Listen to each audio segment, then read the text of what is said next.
is only war.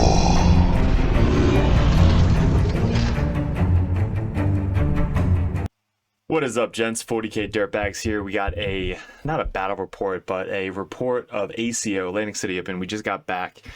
We played Chaos Cult, and if you guys have clicked on this video, you probably heard about the news. We went 7-1 at Atlantic City Open with one of the craziest lists a lot of people have told me. And I went into this event, a lot of the Dirtbags already know, but I went into this event saying, if this works, I'm a mad genius. If this doesn't, I'm just going to blame Chaos Cults. So it actually worked. We probably could have won the entire thing, which we'll go over in this video. We're going to go over some of the matchups that stood out to me, some of the things that worked in the matchups. I wasn't able to take a lot of pictures because it was a major GT. There was over 250 some players there. And it was a really good competition. So this video is going to go over the list everybody's been asking me about. Why I did what I did, why I put certain units where and stuff like that in deployment. Like, this is just going to go over a whole broad aspect of what Chaos Cult actually does and why it's going to benefit knowing this going into the meta moving forward. Because once people see this list, once people see Goonhammer and Allspec Tactics and all these people reaching out to me saying, hey, what is up with you? And playing Matt Laura at a revenge game with me and him on stream, there's just so much to talk about. So this video is going to be a little bit longer, so I do appreciate the patience. Watch it all the way through if you guys want, but appreciate all my Patreons. If you guys are a Patreon, really appreciate the support. You guys have been cheering me on the entire time. When I was on stream 3 times in a row, you guys were just blowing up the chat, which was freaking awesome. I can't wait to watch all those videos and just see what you guys are talking about. A lot of people were voting for the other people until they saw me play, and they're like, holy shit, this dirtbag guy is actually pretty good, right? So we got ranked number 2 Chaos Space Marine player in the world last year. So we knew Chaos going into it. I was running a Curse Cultist, triple Curse Cultist with Abaddon and Legionnaires and stuff like that. I was actually running it before Manny Chima, but that's a whole different topic. So we were running that prior. Last year we were running Abaddon with the 10 Terminators, teleporting them across the board. And then prior to the new codex, we were running Abaddon with 100 Cultists surrounded by a crown. And I was actually doing really well with that list. I was kind of bummed that he doesn't buff damned units anymore, because then that list would have still been alive. So if you guys think about how the hell did he have this amount of models in that short amount of time, it's because I've been collecting them for a long time. I had 100 cultists ready to go. I actually built an extra 20 last week and got them all painted up. So I had all the models. The triple curse cultists already had painted, ready to go. I painted all the 120 cultists the week before ACO. So I had basically the list. I had a lot of time to practice. We're going to go over some tips on how to do well with this list and everything. So this video is going to be everything about this. If you guys are new to the channel, I do a lot of battle reports, tactical videos, all that stuff. So definitely have to subscribe, do all the YouTube stuff. And if you guys want to support me, it's over at patreon.com. A lot of the videos go up first on patreon.com, as well as specific live reports and stuff that my grandmasters and competitive Patreons ask for. So we have LSO coming up.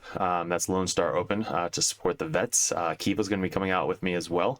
So we're going to be out there in Texas. And then we got Nova, which is another huge event. It's about 600 to 700 people. That's going to be in August. And then we got LVO. So those are the next big GTs that we have coming up, plus smaller GTs here and there. So let's pull up the list first. We'll go over the list one by one. I guess I have to give my own little shout out. We do have merch still. We sold a bunch of this stuff at ACO. So a lot of people supported, bought the stickers, bought the dice, widgets. I don't think people knew about the widgets at ACO because they weren't on my little board I had. But definitely love the support. A couple people bought Assassins. The Assassins are back in stock if you guys are interested. Codiez is going to be huge in the new edition. Same with the Assassin. I already know some rules, which is cool. So this is all the merch. If you guys are interested, hit me up on Discord. So let's get back into the video with the list. So here's a list. I'm going to start right at the top. You're like, what the fuck? Why is Cypher there?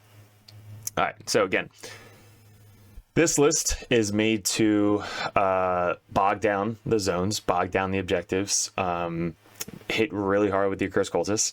And we're going to start with the characters. Now, Cypher, why we added him in the list, because we have 90 points. I didn't want to add Trader Guardsman for 70 and then have an extra 20 points left over. I didn't want to add another Nurgle unit or you know, anything that could fit in that 90 port gap. I just didn't. I wanted something that could benefit the list a little bit more than just random cultist shots.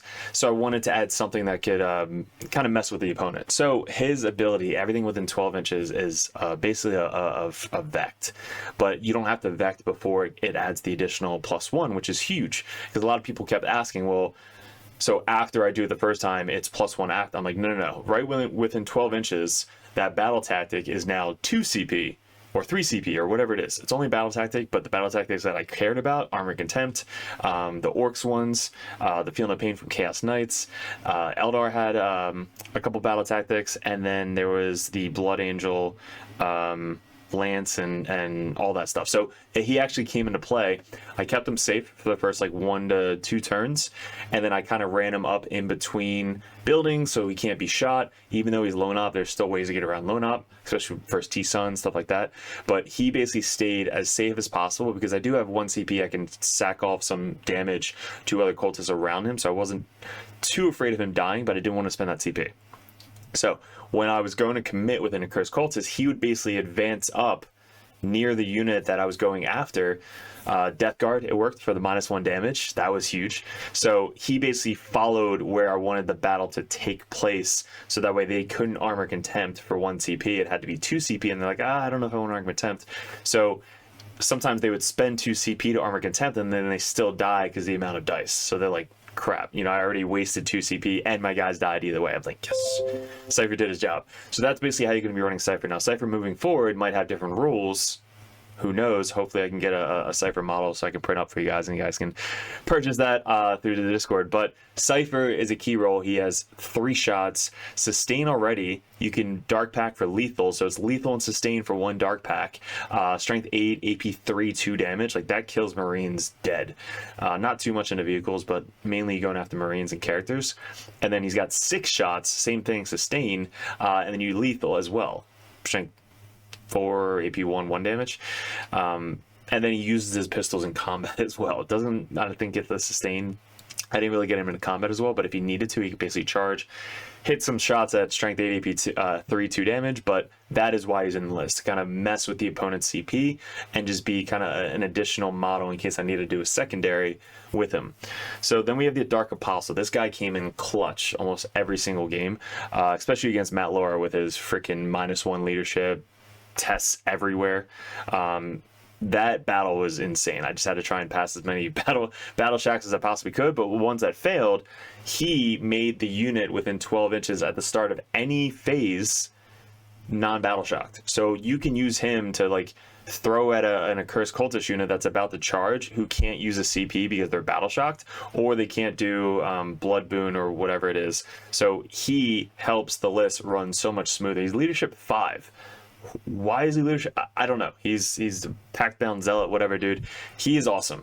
You give him the ability to bring guys back as well. So even though the unit doesn't have a invuln save, they still have a Feel No Pain. You're going to play them a little bit more cagier than you do the accursed cultist units, the Dark Commune units. But he's got a leadership 5, so it helps with desperate packs. It helps with dark packs. It helps with being able to bring models back. That's the ability you put on him, because it says you can bring back D3 models, not D3 wounds or small guys or whatever it may be. It's D3 models, meaning you could bring back 3 big base models if they're dead.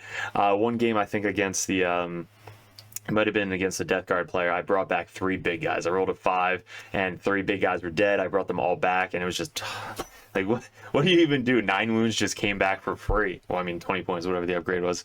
So that is huge. This guy, again, is going to be more like there for actions and being safe, so that way you can buff another unit, so that the way they're not battle shocked. If I just launch him forward, he usually dies. That's what happens every time he goes out to try and kill something. He's more late game piece, where there's not a lot left to one-shot my Accursed Cultist unit, so that way if somebody charges them, he can then make them in the command phase back and then try and punch. He also, as an added benefit, gets +1 to wound always. So even though your Dark Communes get +1 to hit, +1 to wound once per game, that's usually the YOLO play, he always has it. So anytime they get into combat, I can spend 1 CP for 4 rerolls to hit and wound if you pass your Desperate Pact, and then he already has the +1 to wound. So that's huge. Like, this guy, is huge, and in a Cursed Cultist unit that could bring back 3 models. This guy needs to be in every list. Don't put him with a cultist unit, he's just going to die. Put him with somebody that could benefit from the +1 wound. All right, so that's the Dark Apostle. Let's go to the Dark Communes. So Dark Communes, two of them. One of them has the Warped Foresight, which I believe is the Scout one. One of these two is the Scout. One of them has Scout. One of them has the +1 strength and then +1 attack if they're below at half strength. So this should be fact. We were asked prior to ACO, like, if this is on a unit, it says model, right? So this is weird wording with Games Workshop. It says model gets Scout, but since the other Dark Commune don't have Scout, you can't Scout. So this should be fact, hopefully soon, where if this Dark Commune model gets the keyword Scout, it gives it to the unit as well, which means the Cursed Cultist as well have Scout, so everybody gets the Scout up 6 inches. That's how they fact it, because it makes sense, because the wording says you can also add this to a Dark Apostle model, which again, Dark Apostle has 3 models in his unit, 2 of which do not have Scout. So it's just stupid, guys. If you bring this, don't argue with your whatever. Just ask your TO, like, this is how they word it. This is how, Dirtbags run it. Like, this is how it should be ran. So it probably won't come up. But this unit gets Scout. So Scout, this unit, they're basically starting the most aggressive part of the battlefield. And I play the same way as I do Grey Knights with Scout. You're either going to advance forward if you go first, or you're going to advance backward into cover, or just kind of sideways. That way you're not shot turn 1. There's a little kind of L on the one Games Workshop terrain piece where you can basically start on the line if it's diagonal and then just scout 6 inches up in between that terrain piece, so that way you can't be shot from almost any angle. And I used that in my last game against Tyler, another Chaos Space Marine player, really good player. I used that against him, and I basically scouted forward, and he had first turn, he couldn't come out at all. Because if he comes out, next turn I just front up and just kill everything. So the Scout move makes it so much threat range turn 1. Against one of my games, I scouted up 6, advanced with the Desperate Pact 8 plus I think 5 or 6, 14 inches across the table. I used his other Scout Infiltrator unit as my launching point, and when I charged that unit, I blocked off my base to base with my big guys, and then I kind of wrapped around further inches but ended closer to the Scout unit, and then I was out of range of the unit that I wanted to kill, which was a troop Eldar unit who has fight first. So when I activate that unit, fight first doesn't proc because they're not in combat. I then pile into that unit with all 6 big guys, and I wipe out all 11 troop units behind a wall. So that was a key play against the one really good Eldar player that I played. That was turn 1, guys. So these guys threaten insanely fast, and you can use other models that your opponent put down first as a launching point to try and get into something that you really want to get into. There's a lot of string games I did with this list at ACO from Wargame Live, if you guys want to go check those videos out. But how I played these guys was like a surgical knife, honestly. You learn so much just by watching these videos and these tactics that we were using. So that was a Scout unit. They have a 5-up invul and save, plus advance and charge once per game for free, and +1 hit, +1 wound. You have to do it in the command phase. You have to kind of know that you're going to get there during that turn, because if you fail, you wasted it. So make sure that you're using it to your advantage. Now this one is the one that has +1 strength if you're at below starting strength. So all you have to do is kill 1 guy, which when you come on the board, you're going to Desperate Pact. Hopefully you fail it. You roll D3, you kill 1 guy, and then you Dark Pact. Hopefully you fail it. If you succeed it, you roll it again. Hopefully you fail it. Then you take D3 mortals, and then you are now below starting strength. So you kind of want to kill your own guy as early as possible. So sometimes if the last game I played, I had to come on like a really defensive position with these guys, because these guys are rapid ingressing every single game. The game that I didn't rapid ingress them is the game that I lost. So we'll get into that in a little bit, but these guys are off the table. It's about 21 models. I don't have to worry about trying to hide in deployment. They're basically always starting off the table, and they're always coming in turn 2, if not top of 3, whatever. Most of the time turn 2, top of turn 2 or bottom of turn 2. So they're coming on to just flood the zone even more, and then they can advance and charge if they do rapid ingress them, which is just super scary. These guys being +1 strength, they go up to strength 6, which is a huge turning point in the game, because strength 5 going into tanks of toughness 10, wounding on 6s. Going into toughness 11, you wounding on 5s because of the strength 6. So that's a huge difference with excuse me, with dice rolls, especially with the +1 to wound. So +1 hit, hitting on 3s, full rerolls to hit and wound because of the one stratagem, and then +1 to wound. So if you're winning tanks on 4s with full rerolls to wound, you're going to kill almost any tank, any big monster you're going to kill. AP 1, 2 damage. Like, it is insane what this unit can do. If you happen to get later in the game and all your big guys are left, and then you have your Dark Demagu, whatever their name is, you basically are below starting strengths, now even an additional attack as well. So it's D6 +3 attacks per big guy. There's a stratagem that you can actually get additional attack as well, which I never really used. I used just the full rerolls hit and wound. But if you had the CP, if you're playing tactical or something like that, you can basically do both. You can full rerolls +1 attack, +1 strength. So you're going to strength 7, or I think it's +1 AP and attack. It is insane what this unit can do coming in from the board edge. And again, it just makes it scary. It threatens people. Like, people have to worry about keeping guys in the backfield or on the side. I played Ty in the last game who had to use 2 units of Nurglings to stop my infiltrating or my rapid ingress unit from getting to him on turn 2. So he went first. On top of turn 2, he basically brings in 2 Nurglings on the board edges to stop me from coming in to kill him like I did last year. But that's a funny story. So that's what that unit does, the Dark Commune. So those are the 3 characters that go with the 3 Cursed Cultist unit. Now, you guys probably saw that we brought Fabius Bile. Fabius Bile, I'm reading his books now, or listening to him on Audible, and this dude is just a badass. He has a bunch of stuff that I never really used before. A lot of people say you can put him with a Cursed Cultist, but I tried it. Didn't really work out. I'd rather have the Dark Apostle that can bring guys back. He can't take that enhancement because he's a character, special character. So why I bring him is because he's great for secondaries. He can camp a point, not worry about dying, because if he dies, he gets back up on a 2+. He's got his Needler, which shoots 18 inches as a pistol. Sure. So 18 inches, hitting on 2s out of a Rhino, I guess hitting on 3s, but AP 1, 2 damage. It's basically a Marine killer. You can shoot it in combat as well. So when he gets into combat, he's got a 3 damage Rod of Torment, which in the books is just hilarious because it starts vibrating every time he's like around danger or whatever. It's hilarious. But Fabius Bile is a badass in this list because he makes a 10-man cultist unit, +1 strength, +1 toughness, so now they're toughness 4, a little bit harder to kill, and plus strength 4, so if they get into combat, they get 2 attacks each, strength 4, you're going to be doing some wounds to Marines. You use the cultists as a launching point out of a Rhino, so that way he gets the word damned, so he can do any of the abilities that the damned unit has, because they gain the same keywords. So you can do the full rerolls to hit and wound, you can get the additional 2-inch movement. So I put him in a Rhino, and you either move up and drop him off turn 1, or you just move the Rhino up onto an objective, or advance it onto an objective, or move up and do a cleanse with the Rhino. Like, you basically keep him in the Rhino as long as you need to, and it protects him for that much longer. Then next turn you can move it behind a building and kind of use it as a launching point to get somewhere.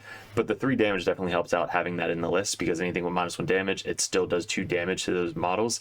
He can do some damage to tanks with the Dark Pact, and also just anything with like Terminators, any 3-up saves, they just die.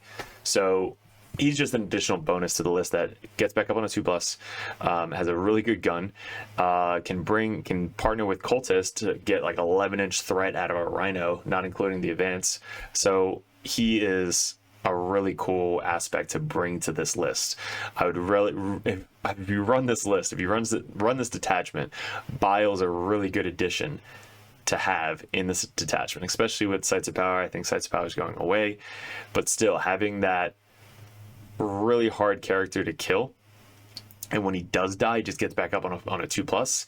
He's got a 5-up Feel No Pain. Like, this dude is really and he negates one damage roll as well. So let's say a big thing's coming in and you just like all right, you wound me 3 times, great. One of those is gone, and then I only have 2 more saves to do, and then let's say he's by himself, makes one of those 2 saves, then he has a 5 up field of pain. So you do 6 damage to me, like 5 wounds, and heal 3. Like, he's really hard to kill by himself.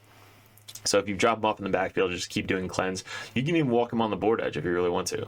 I usually just start him in the Rhino and move up and do whatever. Thanks, Doug, for that recommendation. It really came in clutch a lot. So Bile, recommended for 85 points, and it brings an additional model as well. So Surgeon, this guy brings an additional model as well. So an additional wound you can bring. Then with the Cultists, we have 10 men, 10 men, 20 men, 20 men, 10 men, 10 men. So we have 80 Cultists. Now what I would change about this is I would drop the 2 20-mans, which actually worked. Like I did like the 20-mans, but with the new secondary coming out, anything that has 20 models or above gets 5 points if they kill it. So I don't want to have an easy 5-point target, especially if there's not a lot left of them and they just finish off like 5 or 6 cultists and then they die. So I want to reduce that down to a 10-man unit and just use a bunch of 10-man units as my fodder. So it's going to be 6 units of 10 cultists. This one, we have 2 20-mans because I wanted big blobs to just have as my sack target. So they're basically running behind the accursed cultists most of the game. One of them started off the table most of the time. I think 7 out of 8 games they started off the table and just walked on. And then on turn 2, it's hilarious when you see my opponent's face when I'm just putting on 20 cultists here, 10 cultists here, 10 guardsmen over there, accursed cultists coming on, demonettes coming in, and then unit of Nurglings. All that on turn 2. It's insane. It's actually really funny if you guys just see the death guard I played's face when he's like, how many freaking dudes do you have? It's like 209 models, but it's whatever. So that's what you change. You change the 20 mans into 10 man so that way you don't get maxed out if somebody takes the horde one against you for pariah, because they could only max out 15 with that if they kill all 3 accursed cultist units. So which is honestly really, if you lose all 3 of your accursed cultist units, you're probably going to lose anyway. But if they kill 2 of the Cursed Cultist unit, they only max out at 10 points. If they kill all 3, they only max out at 15. So most of the time, they're not going to be taking that secondary against you. And if they do get that secondary, they have to go against your Cursed Cultist, which we kind of want, because then we have the advance, or if they shoot us, they can move up. So it's a win-win for us. So this isn't a bad list for the Horde build, even going into Pariah. Plus, they're all battle line. So all the cultists and traded guardsmen are all battle line. So you have 12 battle line units in your list, which is going to be really beneficial moving forward. So that's what we used, 80 cultists, and then 40 traded guardsmen. So now the weapons are really just based off your meta. The plasma gun did okay. Hitting on 4s was, the downfall of it. The last guns were cool, just having 2 shots, just put extra shots into people. The flamer, I think I rolled a 1 and a 2 every single time I used the flamer. And the grenade was, I think it was, I didn't play any Green Tide. So I brought this mainly for other Horde units. So maybe keeping this in the list is still good. The flamer, again, for Horde, I think keeping that in the list. So the plasma gun's up for debate if you want to do a sniper, plasma, or a melta. I think the melta would be pretty cool. I did keep the plasma just because if you walk on, usually walking on within 12 inches, so you have 2 shots with the plasma gun, strength 8, AP 3, 2 damage. That's usually why I'm bringing the plasma. So I might keep the same loadout, but it's completely up to you guys what you want to bring. If you want to bring a melta, or sniper, or a plasma. But this loadout worked fine. Grenade really didn't do anything because it was 1 shot, you hit on 4s, and it was okay. So four units of that. They're all 70 points. So if I trade the 2 20-mans for 2 more traded guardsmen, I'm going to get rid of some of the Nurglings as well. But the Rhino, clutch. You can bring in combi, more bolters, havoc launcher. It's just a transport for Fabius Bile and 1 unit of. I thought he could be a Trader Guardsman, but somebody in the comments said he can't, so I took Trader Guardsman away and I put him with a regular Cultist mob. So Cultist with Fabius Bile, and again, that was before ACO. ACO, I did all Cultists, just in case anybody's wondering. But Cultist, Bile, in a Rhino, moving up turn 1 to set up for actions. So you do cleanse, deploy teleport armor, whatever. New edition, it's going to be completely different. So I don't know what to run with the new edition when it comes to missions. Maybe just tactical. This is a really good tactical list as well. So that's why the Rhino's in there. Just a little bit armor, and it's really quick. Speed 12. So, Curse Cultists. 3 units of a Curse Cultist. You guys kind of know what they do now. The Howling Horde is really good. I didn't know how good it was until I played 8 straight games of it, and having that mind fuck your opponent is honestly devastating to the clock, to their morality, to them sweating. Like, it was kind of insane. Prior to this, I did think the 1 CP strat to put the wounds on your Accursed Cultist unit worked, but it doesn't. It only works if they shoot the Accursed Cultist from the attack. The wording is weird. I thought it worked where like you could do it on the Accursed Cultist and then the Accursed Cultist move up. So make sure you don't do that with the 1 CP strat. The 1 CP strat, it only basically transfers wounds into mortal wounds to like a cultist unit. You don't want to put it on your Accursed Cultist unit because then they just die. And then they don't get any benefit from it. Unless there's like 2 cultists left on an objective you need to hold to win the game, then you would siphon off to an Accursed Cultist unit. But when they do the howling move, it's based off the units moving as close as possible to the closest enemy unit. So there's a lot of ways, there's a lot of stuff. I'm going to do a video on this. There's a lot of ways to get around this. This is a 4D chess type move. So let's say he keeps his guys 7 inches away, which is what a good player would do, 7.1 inches away, so that way you can't roll 6 and get into combat with a unit. That's somebody that's pretty far away. If there's a lot of units pretty close to you and you want to kind of go to a specific unit, you can start removing models from the side that you don't want to go to, and then keep the models on the side that you do want to go to. If you have a unit that's 4 inches, 3 inches, and 2 inches away from you, and you want to get to the unit that's 4 inches from you, you remove the ones that are 2 inches away, which leads to 3 inches, 4 inches, and now the unit that's 4 inches away is the closest enemy model or unit. Then you can roll d6 and get into that combat with that unit. After you roll the d6, also, it's based off the closest model ending the unit as close as possible. So it's up to as well. Here's another thing. You don't even have to move that closest model. You can move everybody else. So a lot of things you could do is, for example, my last game, he shot one of my Accursed Cultists and killed a bunch of them with the rapid fire guns, chaos guns, 8 shots, Reaper chain cannon. So he shot a ton of them and killed a bunch of Accursed Cultists. But he had Legionnaires and a Master of Execution lined up to charge them. Well, I rolled a 5 or a 6, so I moved my one guy who was 2 inches away from his other unit. I moved him 6 inches into base-to-base contact with that unit, and then all the other guys moved 6 inches away from the unit that was about to charge them. So now instead of having like a 4-inch charge, he now has a 10-inch charge, which he failed. So that saved that unit for another turn, and it stopped his other Havoc unit from shooting because I was now in combat with them. It was such an insane play, which he knew what was going to happen because he chose to shoot at them, but he took that chance because if I rolled a 1, they would have died. But I rolled a 6, and they moved away. So move each model individually, and then the closest model that's towards the closest unit can either stay where he is, or end closer, like up to, or go right into combat based off the dice roll that you have. So that's a lot of different tricks you can have with this Howling Horde movement, which is just insanely not busted, but you have to warn your opponent on how bad this actually is. You can move them on objectives, you can steal objectives, you can take over objectives, you can move them like all different directions behind a wall. Like, there's a lot of things you can do with this movement as long as the closest model moves directly towards the closest enemy unit up to, right? So crazy. So Accursed Cultists hit hard. The big guys are the main ones that are going to be doing most of your damage in the entire list. So keeping these guys protected and making sure that they're like the last ones to die.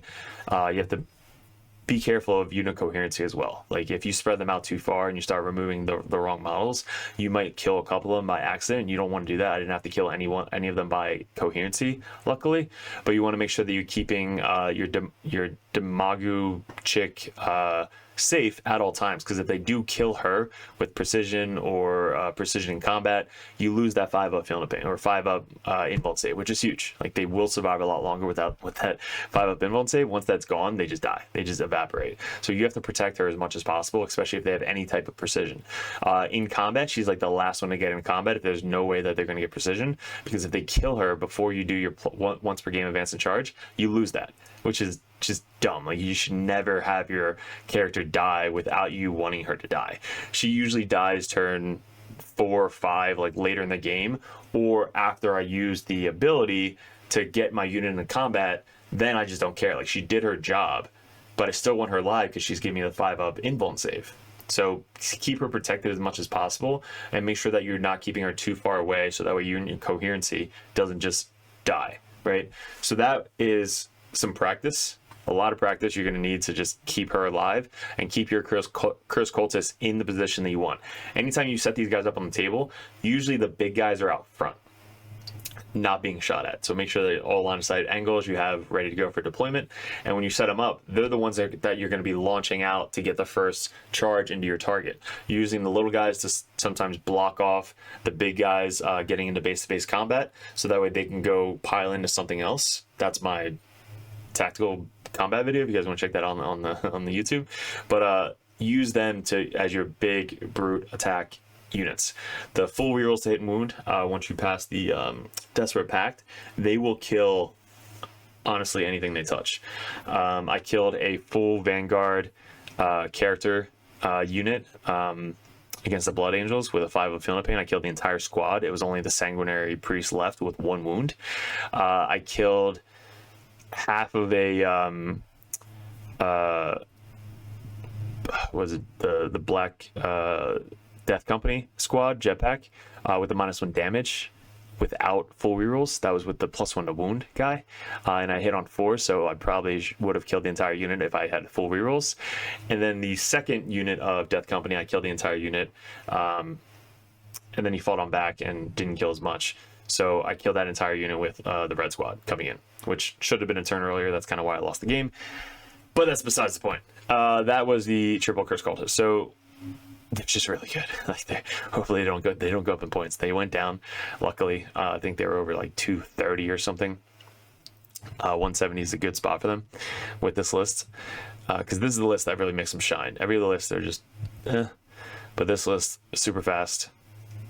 Dark Commune stratagems. So then we got the Demonet techs. So the Demonets are there mainly for the Seekers. So the Seekers are the prime time Seeker tech. I've been saying that for the past edition. So the Demonets are the techs you have to bring now to bring the Seekers. If I could not bring them, I would. Like, they would not be in the list. I would just bring another Seeker unit if I could. But Seekers are only there because the Demonets have to be there, or vice versa. So 10 Demonets. They have an 8-inch charge out of Deep Strike. They're leadership 6 with the 1 music instrument thing, and they get +1 to charge. So basically, coming out of Deep Strike, they get an 8-inch charge, which is a bigger statistic than a 9. So sometimes you Deep Strike them to try and steal a backfield. You kill cultists with them. You kill chaff. They come in and just block out whatever. I brought them in just to do mainly secondaries, like deploy or behind enemy lines or something like that. But they're really there just to kind of like come down and make an 8-inch charge, or come down in a safe spot and do an action, like a cleanse or deploy or whatever you need them to do. So that is really why they're there. They're OPSEC 2, so they are battle line, so that definitely helps out. So if you come down and charge something and have just 20 OPSEC on an objective, you're going to steal that objective. So that's mainly why they're there and why I kept them in, is because that deep strike, they deep struck every game I played them in. And they were kind of like, I would say 60-40 good. 60-40 in the games, they were good. One game, they actually came down right at the edge of the deployment zone, and I was able to just tow in. He overwatched, killed 8 of them, 2 lived, and we did deploy teleport numbers. So that was clutch. That was awesome. That was pretty fun. That was a Death Guard unit. Death Guard guy. Super awesome guy, by the way. Nurglings. So Nurglings are probably going to go away. The OPSEC 0 is what's killing them now without doing actions. If you can keep them in to do actions, keep them in. The -1 attack helped with the Blood Angel player. It probably helps a lot with the Orcs and World Eaters, but I'm going to keep one unit in just to get my scouts up the table. Why you put these guys in the list is so that way you can block off one part of the deployment zone where you want your scouts to go. If they have infiltrators, you're basically rolling off to see who places the first infiltrator. If you win the roll off, you always place your guys first. I learned that from Keeble. So when you place your guys, you're basically putting them down where you want your scouts to go. So with the L deployment, like I said, the one L where you want your guys to go into that little triangle, your Nurglings are starting in that triangle, like spread out so they don't get shot turn one, and they can move up and do deploy teleport over. Now they can't do that anymore, but they're basically starting there so that way your guys can move up into that triangle for a scout move. Same with your Seekers. Like you have your Seekers in the list and they're scout 9. So you start them on the line, you either back them up defensively if you don't go first, or you scout them forward if you do go first. And if they have infiltrators or scout moves that are stopping you, they're pointless. They don't do what they're supposed to do. So you have that Nurglings to infiltrate, so it gives you 9 inches to move up behind them to then go out and do whatever the hell they want to do turn one. Block out the enemy deployment zone, go do an action, get deployed teleport homers in their zone. Like, there's a lot they could do turn one. But the Nurglings are the key to doing that, because we don't have any infiltrators besides Nurglings. So, I want to make sure I have at least 1, maybe 2 units, depending on the points, of Nurglings in my list still, just for that infiltrate and maybe the -1 to hit. They're great for their points. Like, they're 4 wounds each, like 12 wounds, just being annoying, -1 to hit, 6 up feeling pain, toughness 3, so like you don't automatically win them on 2s. So yeah, like they are a great addition to this list, but I would take out 1 to 2 of them and add some points elsewhere. So now the last thing, guys, is the Seekers. The Seekers are just so good for the meta. You have the World Eaters, you have Blood Angels, you have Orcs, you have Bouten, you have just so many armies that Death Guard. You have so many armies that are quick, they have Scout, they have Infiltrate, they have all this stuff that they just want to get across the table as soon as possible and get in your face. Well, with the Seekers, they stop that from happening, especially units that don't have fly or vehicles. So basically, you scout move them up 9. So you're 24 inches away from your opponent. Now you're going to be even less. You're going to be 16 to 20 inches away from your opponent. So they're going to get to you even faster. So with these Seekers in the list, they're long bases, oval bases. There's 5 of them. 5 up invuln save, 2 wounds. So they scout 9. All right, so let's say you have a 20-inch board. Now you're 11 inches away. They move 14 inches. They move 14 inches. So now you're already in front of the entire army. Like, you just moved 23 inches across the table turn 1. You then have a choice of either advancing them, because they get to reroll the advance, and if you just need to get that extra movement a little bit, you can do that. Or you can charge at +1 to your charge with a free reroll. Like, that's awesome. So when you move them up super far, and then you spread them out, you can basically cover almost 36 inches of the board just with that one unit. So what you're doing is you're basically moving them up, turning them sideways, keep them 2 inches apart from each other, and now you just blocked out an entire orc army for 1 turn. That means all of your guys are just running forward to set up for turn 2. So because they have to kill them before they come out and attack you. They have to shoot them, which is next after the movement phase, so they're not going to move anywhere. Then they have to shoot, and if they don't shoot, they're still there, and then if they charge, they're going to have like 1, maybe 2 units charge. So the rest of their entire army is still in their deployment zone. You're getting primary points, you're making objectives sticky, and then you're setting up to either charge them in their deployment zone, which 99% of the time is what you're going to be doing, or you're just waiting on the objectives and be like, all right, man, come at me, bro. Like, I'm still, 18 inches away from you?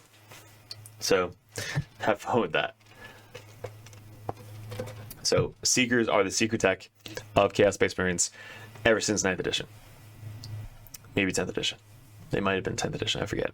But Seekers are really... No, whenever you can run them solo, like instead of bringing the Demonets techs, that's when they were really good. So that is the list, guys. If there's anything you guys have questions about, definitely leave in the comments. But that was the list we brought to ACO. We did 7-1 with. We should have went 8-0, I think. personally, we had 3 of these games streamed. So let's go over some of the games that you guys might have saw, or some of the games that were off camera that really stood out to me during ACO. So I apologize if I get any names wrong. If you guys have seen any of the games and want to comment who I played, or if I played you at ACO, definitely leave a comment if this actually gets to you guys, or you want to share with the buddies that I did play. But it was just hilarious bringing this list, and I was that guy. So we were the dirtbag who brought this list to ACO, and everybody just, the first day was just laughing and just commenting and being like, dude, you're crazy. I said, I know, I can't wait to see what the comments are, or what people talk about this list after the fact. And when these big major, outfitters reach out to me and be like, yo, what were you thinking? And I was like, I told you in the beginning of the video, I'm either a mad genius or this is just a bad thing, kind of like Matt Lower said with his Tyrannid list. It was just a meme list, right? But this list is not just a meme list. It is literally powerful, and it can do a lot of work in the meta scene, honestly. So especially if you have a really good player to back it and know the rules of the core rules, it's going to do very, very well. So some of the list, guys, we went over a couple of the games. The Eldar list I told you about, really good player. I played him at a couple GTs before. He wasn't aware of how fast the Accursed Cultists were. So we had Scout, we had first turn. He infiltrated the Scorpions 9 inches away from my deployment zone.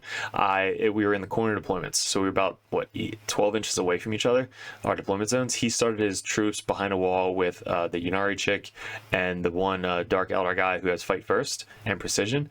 So what I did was I scouted up 6, 9 inches away from his other scouts or infiltrators, and then I advanced. So I did the Desperate Pact. I moved up 8 inches. I advanced like a 4 or 5, and then I moved my big guys as close as possible as I could to the troop unit, which then was about like 7 or 8 inches away.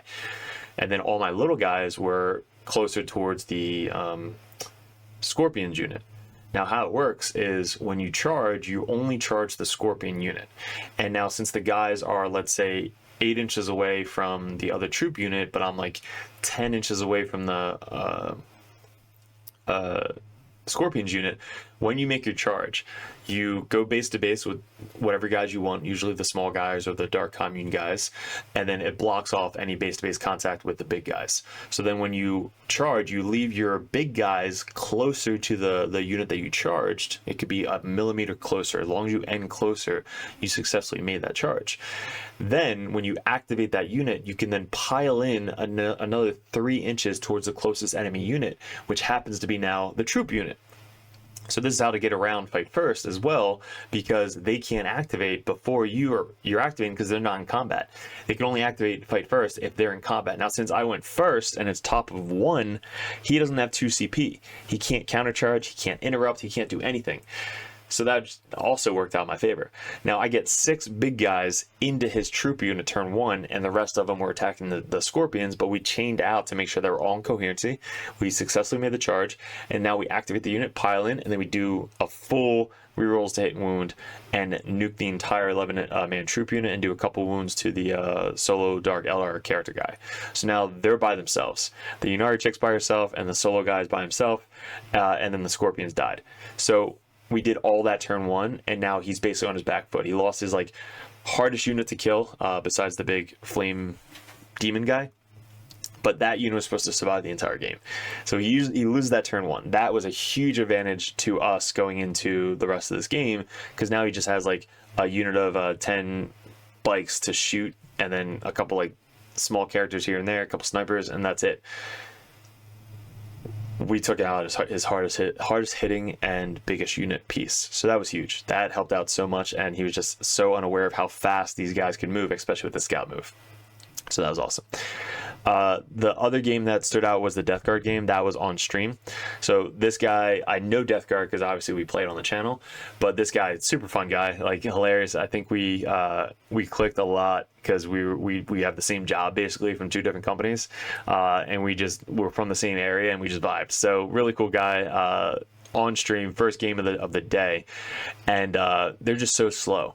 So I'm able to block out most of the board with his deep strikes, and his biggest regret was not bringing in his Terminators when he could have, or started them on the table.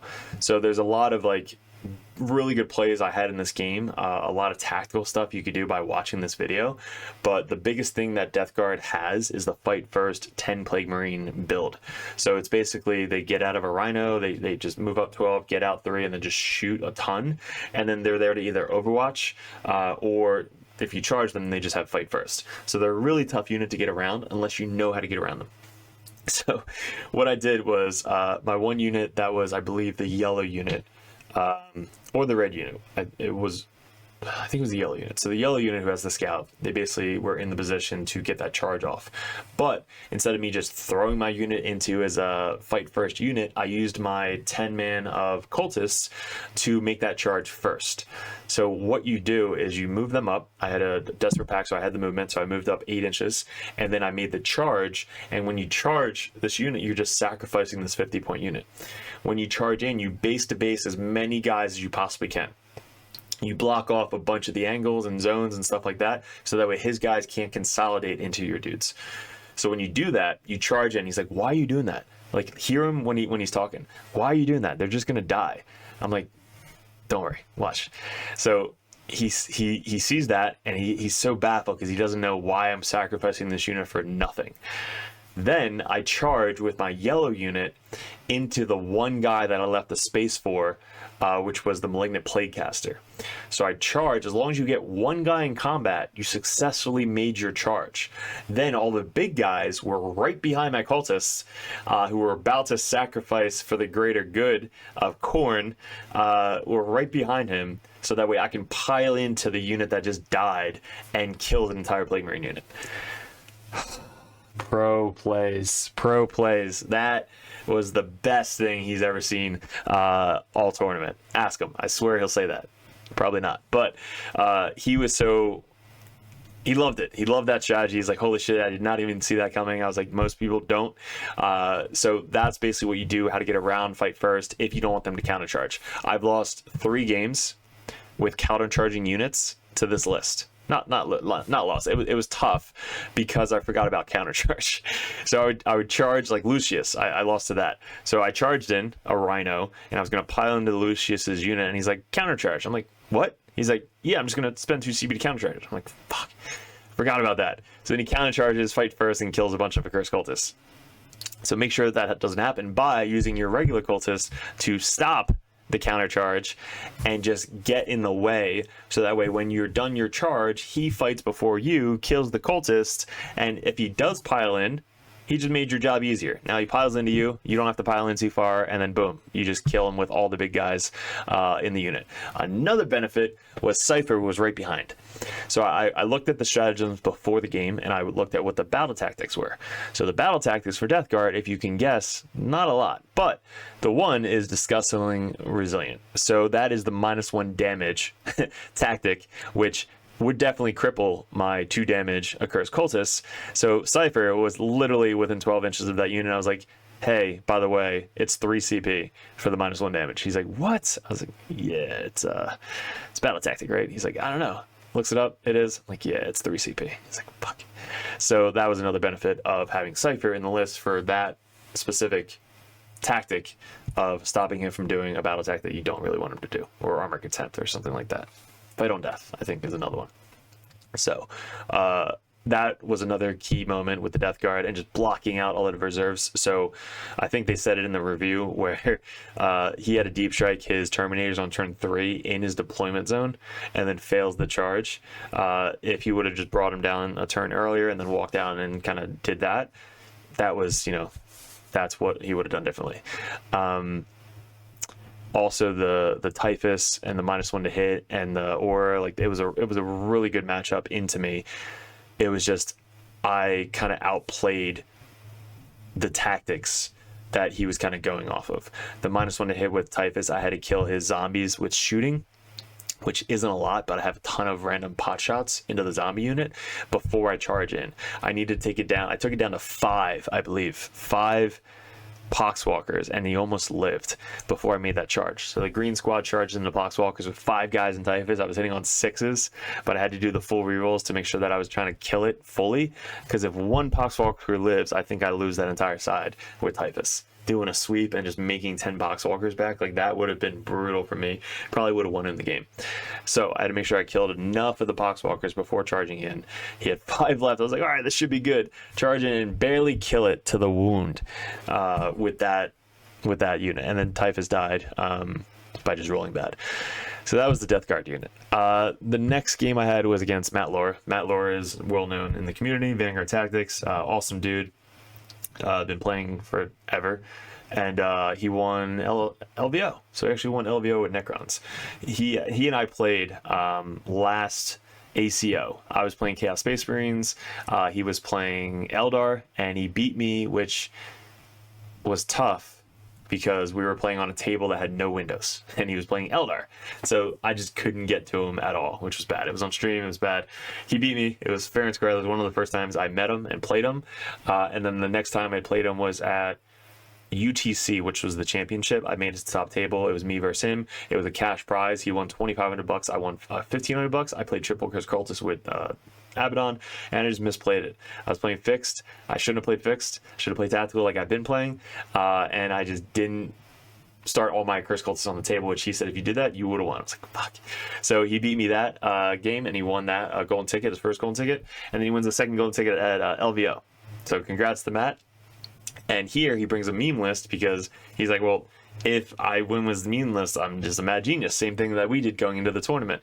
So we play this list, and his list is freaking 30 barb gaunts, which have D6 blast shots, 24-inch range, heavy. Like, these guys are just made to kill my Chris Cultists. And we're talking about this all weekend, like me and him, like, all right, if this matchup happens, it's going to suck for me, mainly. So when we get on stream, everybody's in the comments like, this is going to be so bad. Tyrion is going to win. Matt Lohr is going to win. Matt Lohr is so good, all this stuff. And then the game happens, and there's just so much bad stuff happening for Matt, whether it be like losing a 10 gaunt to me charging from a rapid ingress unit, or me almost getting another charge onto his other unit in the backfield because of how fast we are. He did a pro play, moved up his Lictor to block my charge, which was so pro play. Like, 1 CP, he gets to move 2 units. So he moved 1 warrior unit back so he doesn't get charged, and then the other 1 Lictor moved from behind a crate to block my charge. Like, it was awesome. And then the old One Eye didn't kill really anything the entire game, and couldn't get onto the freaking objective on Sites of Power. So it was just hilarious. He's like, first thing that's going is old One Eye. But at one point, there was 3 cultists on an objective, blocking him from getting onto an objective.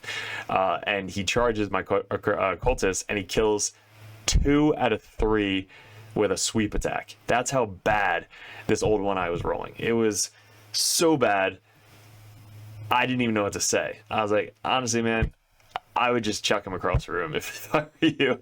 He's like, if I didn't have 3 more games, I definitely would. I was like, all right, I got you. So I almost lost that game because I made the biggest mess up with Sites of Power. When you're getting 15 on Sites of Power, you're doing something right. Don't change that tactic. Keep your characters on the objectives. What my dumbass did was I walked them off the objectives. So I had a Rhino with Bile cultists on the objective behind a cover wall, couldn't see me. And I'm like, you know what? I'm going to go after those warriors all the way over there. So I move off the objective. I go charge. I kill some warriors. And now I literally have nothing on the objective. My center objective could have had the green cultists and Cypher just sitting there. And then the other one, I was basically had a dark Demagru model with the red Curse cultists on that objective. I walked off that objective as well to go kill warriors. So on my turn, I only got a 3... It was either 7 or a 3 compared to a 15. I was like, what the hell did I almost just lost the game because I was just not thinking about the mission. So I could have just flopped the entire game on stream because I walked off the objective. Like, it was just such a bonehead move by me. But in that game, how the hell did I win? It just came down to killing the right targets at the right time. And keeping the characters on the objectives that you needed to keep them on. I started off, like, he went first, so I blocked out all my characters on turn 1 with all my cultists. So he kills a bunch of cultists turn 1. He tries to keep making my guys slow. Oh, and they have slow, by the way. The barb guys, they slow your unit by 2 charges and advances. Like, it's dumb. So he keeps all of his big guys in the back. All his lictors are hopping around everywhere. They have precision so they can kill my characters. So I'm trying to keep them as protected as possible.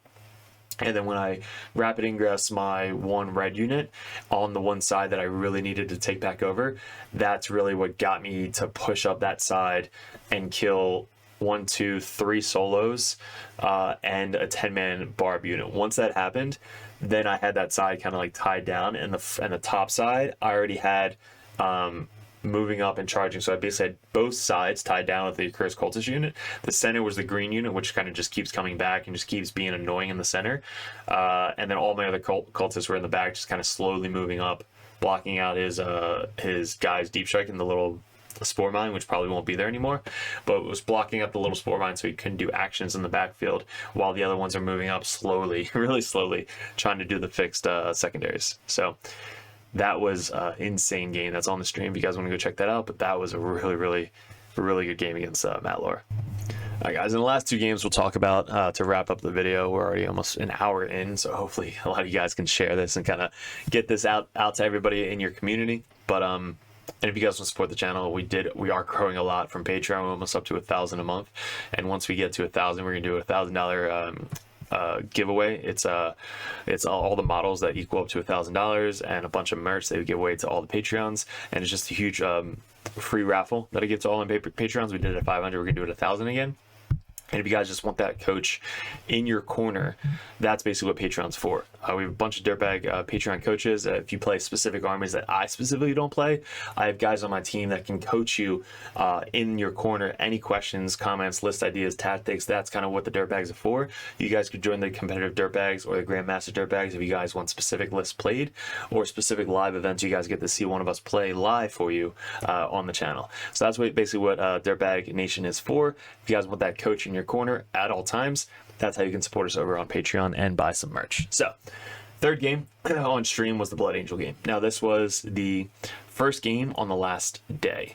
This was me going to Blood Angels. Jasper, who was on Team Sweden. Nice Swedes. Awesome people. I played actually one of the Swedish people with the Chaos Knights. So he was one of my earlier matches. I think day 1 I played him. Awesome dude. We beat him with Chaos Knights because I play Craig all the time with Chaos Knights, so I kind of know the matchup. And there's just too many bodies to go after. So we played the Scorched Earth and we beat that guy. Super awesome guy. So Jasper, Blood Angels, tearing up the meta, like just killing everybody. Really good player. So me and all my guys are just going over the list prior to the game and going over like tactics, stuff like that. Doug's who's helping out a lot with the tactics, and I just flubbed deployment so much. So you guys could watch the stream, and I put all my 2 units like I usually do on both sides. The scout move can either move up because I put Nurglings in the front so they can move up and go do something, or the Seekers can kind of move up and do an action if not. So he's got 2 scout units right up front, which is great because they can scout move as well. So he plays this list like not thinking. So he just basically plays like a robot with this list because that's how well he's playing this list. I set up the terrain because it's chosen battlefield. They purposely said, all right, the center terrain can't move, so you can't move the center one, which I wasn't used to. So we kept the center, I guess keep it even. And then we were both able to deploy our 2 objectives. He puts 1 in his deployment zone and 1 kind of like more towards the center. And then what I did, I put 1 in my deployment zone, 1 kind of like right next to it, about 9 inches away, on a little ass triangle. And I was just hoping to win the deployment, which was a bad idea. So that was the first thing. I shouldn't have been top table undefeated, going 6-6 undefeated. We're both the only 2 undefeated in the tournament, which it should have ended after 7. Honestly, Jasper probably should have won, but we're both undefeated going into the last game, and I probably should have been more thinking of where I'm going to put them. Totally messed up. So that's probably the one thing I would have done differently, is where I deployed, kind of keep it more even on both sides. And the second thing about the deployment zones is he won the roll-off. So if I win the roll-off, completely different game. Don't have to basically move. I have to move I could basically stay in my deployment zone. Both of the objectives were basically in my deployment zone, and one in the center, which we could have just fought over. Another thing about that map was there was crates in the center, so he has all jump back infantry. I have all walking dudes, so I either have to go all the way around, can't go through. It's like, it was just a completely perfect setup for the Blood Angel player. So kind of gave him the win when it came to the deployment and the secondary mission. So I've been doing fixed the entire time. I did cleanse and deploy teleport numbers. Now with the new Pariah mission packet, it's going to be really hard to do that because they're not as good.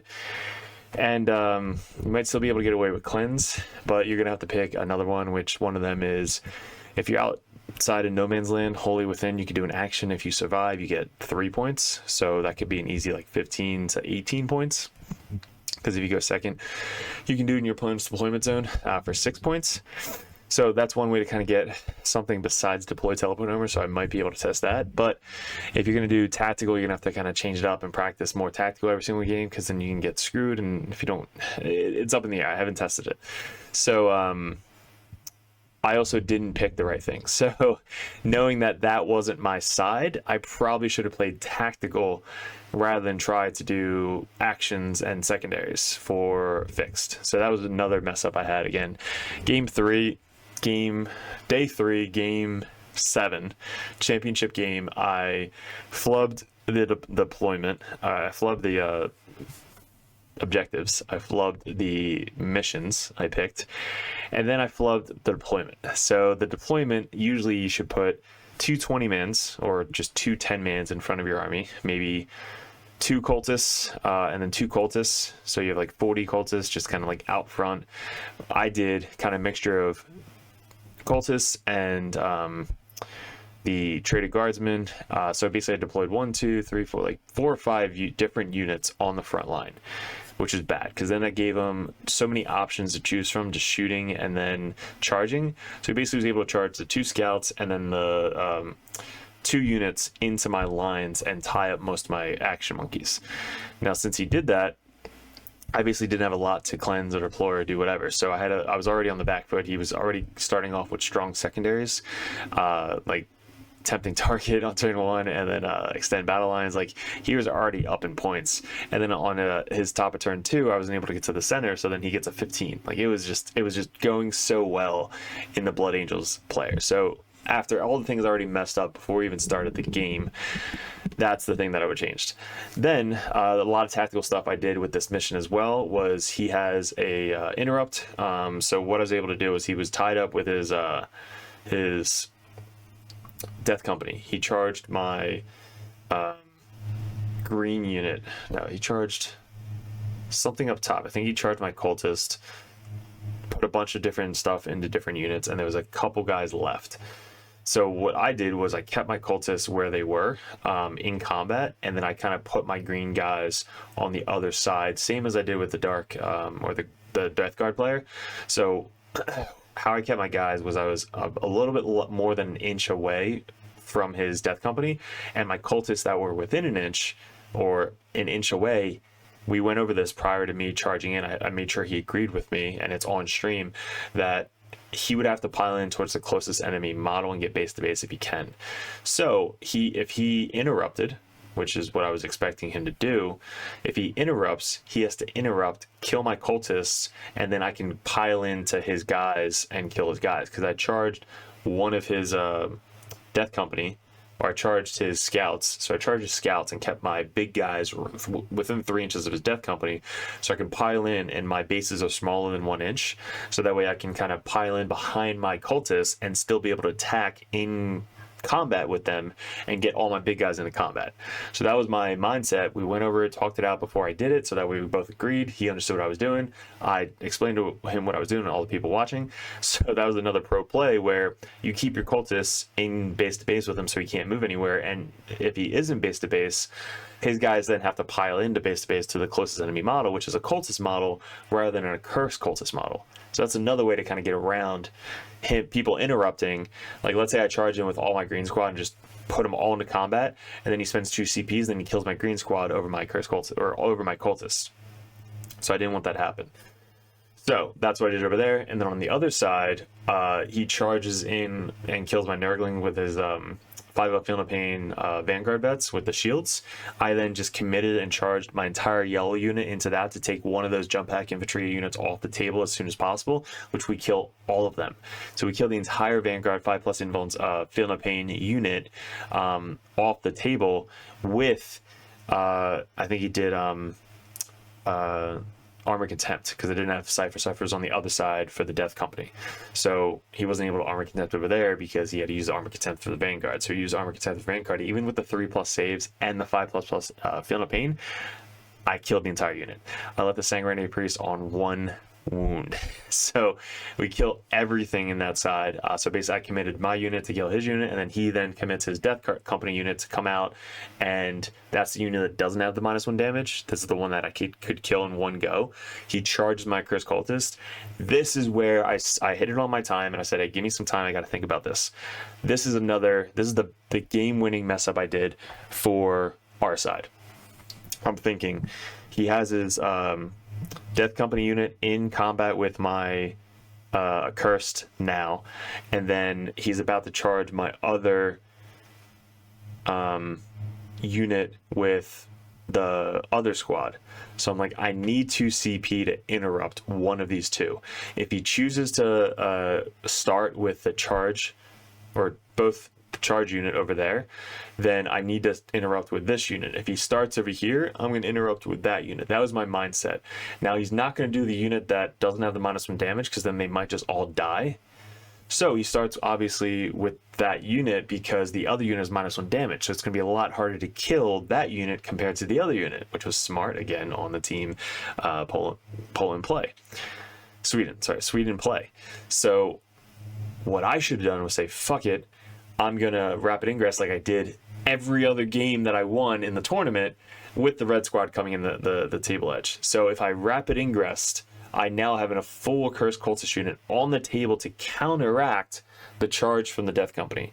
And if I do that, I'm able to basically charge into the Death Company, wipe the Death Company. All you would have left is like a little bit, half of the Death Company on the other side, 2 5-man units walking, and a 5-man jump back infantry, and like 2 scouts. That's all you would have, and 2 tanks. That's all you would have had left on the board, with a full Cursed Cultist unit, half of a Cursed Cultist unit, and a whittled down a Cursed Cultist unit with a bunch of regular cultists, demonettes, and Nurglings. So it would have been a completely different game if I would have just wiped out all of his Death Company on one side and camped those objectives for the rest of the game, doing actions and deploy Teleport Homer and stuff like that. That basically would have changed the game completely, and either he would have clocked out, or it would have been a lot closer in points, and he would have not been able to just kind of move up and kill the rest of my models without any fight. So instead, I interrupted for 2 CP, didn't kill as much as I wanted to kill because I hit on 4s, and he's got -1 damage. So I leave him down to like 3 guys with a character. He then charges in my yellow squad. The yellow squad lives. I think there's 3 or 4 big Accursed Cultist bodies left with the Dark Commune chick. So they didn't even kill an entire Dark Commune unit, which was great to see and test out. And then I would have still had a couple yellow guys while the red guys came in to rescue. Instead, I walked them on turn 2, and then I wanted to charge his scouts that were 9 inches away from me. So if I charge his scouts, I can then charge past and kind of do the same thing I've been doing and consolidate into the Death Company with all the big guys and spend the full rerolls and stuff like that. I just had to make a 9-inch charge, which again is not very reliable if you're going in for a game-winning charge. So instead, I charge, reroll, or fail, reroll, failed again. I was like, all right, that's probably game, because now he basically can finish off all my Cursed Cultists with his full squads, and my Demonettes charge Deep Struck in the backfield to try and charge the tanks and tie up the backfield to stop him from getting another 15. That's an 8-inch charge. So if I would have had my red guys on the table, they would have been able to kind of move up, tag take over 2 objectives, stop him from getting another 15, and then if the demonettes failed, I could have spent that CP to reroll that one instead for an 8-inch charge to try and make an 8, which would have got him a 0 for primary. So that was, again, the game-changing play with the Blood Angels. If I would have played that game again, it would have been completely different. I would have blocked out a lot more, I would have done different secondaries, and I would have definitely rapid ingressed a turn earlier with my red squad. So that was the big bonehead play. You guys can see that on stream. That was the game winning. So Jasper won that game. Again, really great game. It was our 7th game. Brutal. You could see how we were rolling dice. Like, we just didn't care what color it was. We were rolling blue and red on Wargaming Live. Like, we were just rolling dice. And then came down to, like, he had like 3 minutes left on the clock. I had like 5 or 10 minutes left on the clock. And then I just didn't have any models left. So he had 3 minutes left with nothing to compete with, so he basically just maxes out everything. And then I think I wound up with 30 because I couldn't do really any secondaries, and he tabled me. So that was a big mistake. We learned from it. And then last game we played Tyler, another guy we've been playing for the past couple years. Awesome dude in the meta, in the area. Really, really, really good player. And we just basically scared him with how fast this list was. And I think he's actually going to be running this list moving forward, or some type of this list. He has all the models. He loved how it played and is just super fast and aggressive. And he basically stayed in his deployment zone because he went first in this mission, which was the kill more and hold more mission, which I love that mission. So going second in the mission is huge because you're able to hide turn 1 and just be super aggressive later in the game. So he had to stay in his deployment zone, and then I kind of like set up and staged really well, so that way if he moved out, I can just sweep and kill everything that moved out. So it's a really good game. Came down to like the turn 4 or 5 when we talked it out, and we won the last game into Tyler, which the guy who beat Jasper was a Necron player who had a tie against Tyler. So it was up to him or Tyler to basically win ACO because they had a tie and we had a loss. So ties are placed higher than losses. So even though you go 6-0-1 with the tie, you can still win out if you go 7-0-1 with the tie compared to 7-1 with a loss. So that's basically how it played out. It probably should have ended after 7 when there was only 1 undefeated player like Jasper, but I don't know how it works. So I was just playing 8 games because they said we're guaranteed 8 games, so we're playing 8 games. So that's kind of how it wound out. But yeah, so that was our ACO experience for 2024. We won Best Faction, which was Chaos Space Marine player. We actually beat Tyler for that, so sorry, Tyler. But we won Best Faction. It was a really, really heavy ACO award, so that's going up on the award shelf right there. Really heavy. But guys, hopefully you learned a lot from this. There's so much to really go over and a lot of stuff coming up with the Pariah Nexus packet. So we're going to be doing a lot of tactical videos on the channel. A lot of them are going to be posting up on Patreon first. So if you guys want to go support us, head over to patreon.com. Thanks to all my sponsors, Rexar Lasers, 3D6 Wargaming, Baron Dice, shout out to me. I definitely want some partnership there. Allspec Tactics and Wargame Live. Thank you guys for being such a huge part of the community and giving us some shout outs. Goonhammer. You guys are awesome too. I still have the belt that we won 2 years ago with our Death Guard. So guys, appreciate it. Thanks for watching the video. If you guys are still, stay tuned for it. And if you guys are interested, join the Discord. And guys, it was super fun to talk about this. If you guys have any questions, let me know over Discord. You guys, appreciate it. Good luck.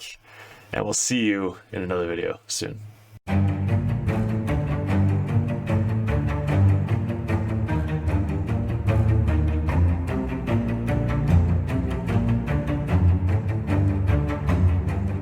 What's up, gents? 40k Dirtbags here. If you guys are thinking about joining the Patreon page, we're going to go over each tier and how it's going to benefit you and what you're looking for specifically to get out of 40k in 10th edition coming up. There's a lot of stuff to go over. There's a lot of tactical videos up on the channel, which is for free. There's going to be a bunch of perks that you get specifically for being a part of the Dirtbag Nation Patreon page.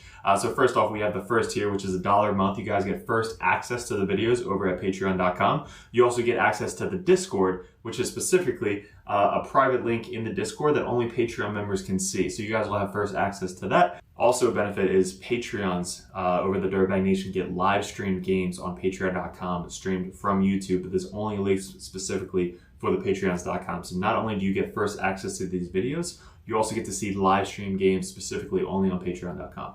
The next tier is the Justicar. You guys get a shout out on every single video on YouTube. You also get to support us a little bit more. You get first dibs at voting on Discord, as well as you just kind of say, hey, I just want to be a Justicar dirtbag and support you guys a little bit more than that $1 a month tier. But you get all the same access as well as the different color over on the Discord.